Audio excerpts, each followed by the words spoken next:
स्वागत है आप लोगों का इस वीडियो में। ये क्वेश्चन है ना, जिस कंसेप्ट पे बनने वाला है ये आपने एटॉमिक स्ट्रक्चर केमिस्ट्री में भी बनाया होगा। ये क्वेश्चन है ना, बोर एटॉमिक मॉडल वाले टॉपिक में।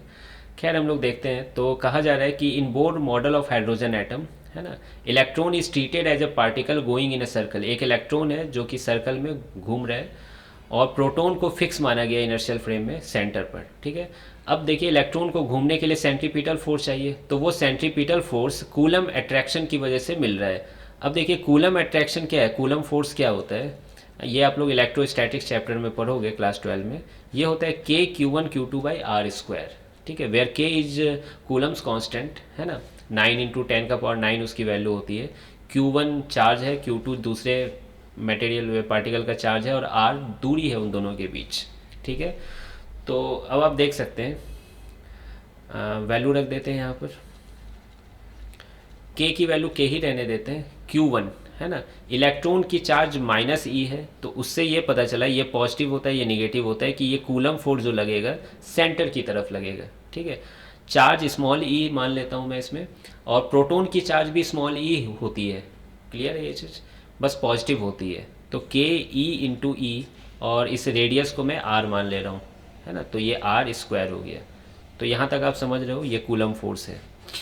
अब देखिए कूलम फोर्स ही सेंट्रीपिटल फोर्स की तरह बिहेव कर रहा है, तो net force equal to mass into centripetal acceleration.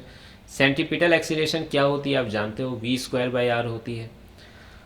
ये कूलम फोर्स ही प्रोवाइड कर रहा है सेंट्रीपिटल फोर्स। स्मॉल r कर देते हैं। अब देखिए इसका वैल्यू बस पुट करना है, उसके बाद सॉल्व करना है। ke²/r² equal to mv²/r।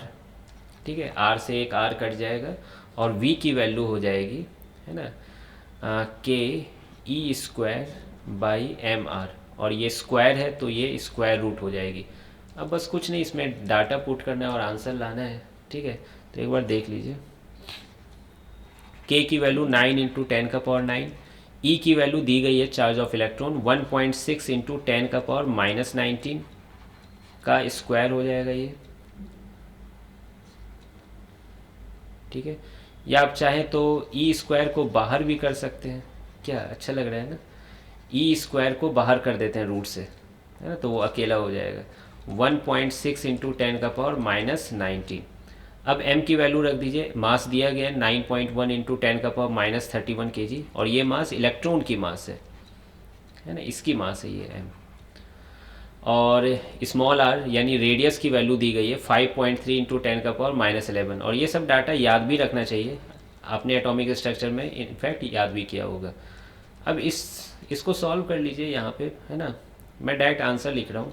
ठीक है, मैंने कैलकुलेटर से सॉल्व किया हुआ है। 2.1 × 10⁻6 मीटर/सेकेंड है ना, ये स्पीड आती है।